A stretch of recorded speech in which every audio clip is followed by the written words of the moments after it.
Hello friends, आपका बहुत बहुत स्वागत है आपके अपने यूट्यूब चैनल आरसी शॉर्टहैंड में।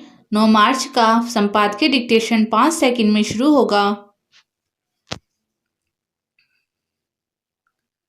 स्टार्ट। दिल्ली के साथ देश को हिला देने वाली बाल्टा हाउस मुठभेड़ के दौरान पुलिस इंस्पेक्टर मोहन चंद्र शर्मा की शहादत का कारण बने आरिज खान को दोषी करार दिए जाने से महज एक खूंखार आतंकी को ही उसके किए की सजा मिलना सुनिश्चित नहीं हुआ, बल्कि भारतीय राजनीति का घिनौना चेहरा भी नए सिरे से सामने आ गया।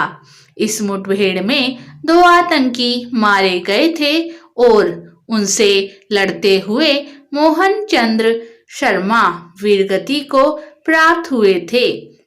मारे गए आतंकी इंडियन मुजाहिदीन के गुर्गे थे और वे देश के अनेक हिस्सों में बम विस्फोट करने के लिए जिम्मेदार थे, लेकिन उन्हें ठिकाने लगाए जाने पर संतोष व्यक्त किए जाने और पुलिस इंस्पेक्टर के सर्वोच्च बलिदान का स्मरण किए जाने के बजाय रोना धोना शुरू कर दिया गया। आतंकियों के लिए आंसू बहाने में अग्रणी थी कांग्रेस। उसके साथ अन्य राजनीतिक दल भी इस मुठभेड़ को फर्जी करार दे रहे थे।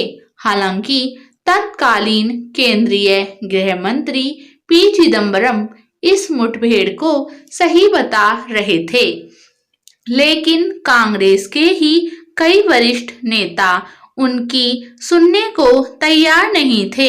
इस मुठभेड़ को संदिग्ध बताकर राजनीतिक रोटियां सेकने का सिलसिला किस कदर लंबा चला, इसका पता इससे चलता है कि 2008 की इस घटना को 2012 के उत्तर प्रदेश विधानसभा चुनाव में भी भुनाने की कोशिश की गई।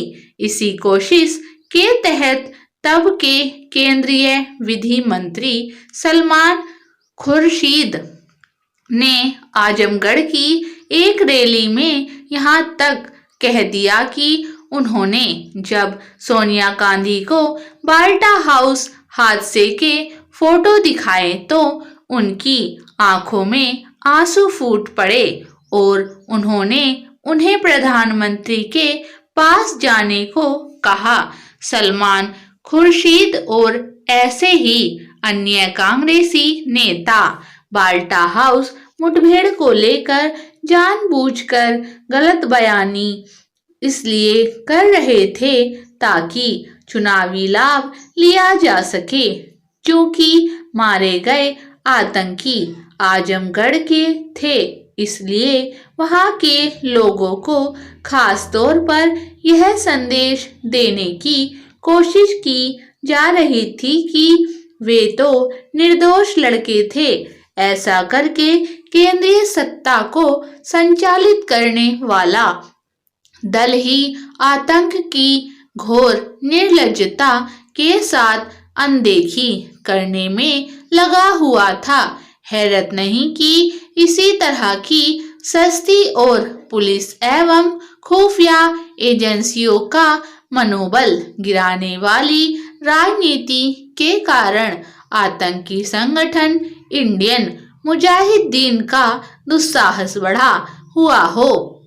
जो भी हो, अब जब बाल्टा हाउस से भागे आतंकी आरिज खान को दोषी करार दिया गया है, तब यह आवश्यक हो जाता है कि यहाँ हुई मुठभेड़ पर सवाल उठाने वाले नेता देश और खासकर सुरक्षा एजेंसियों से माफी मांगे। निसंदेह आवश्यक यह भी है कि आतंक से जुड़े इस तरह के मामलों में अपराधियों को जल्द सजा सुनाए जाने का सिलसिला तेज हो। स्टॉप।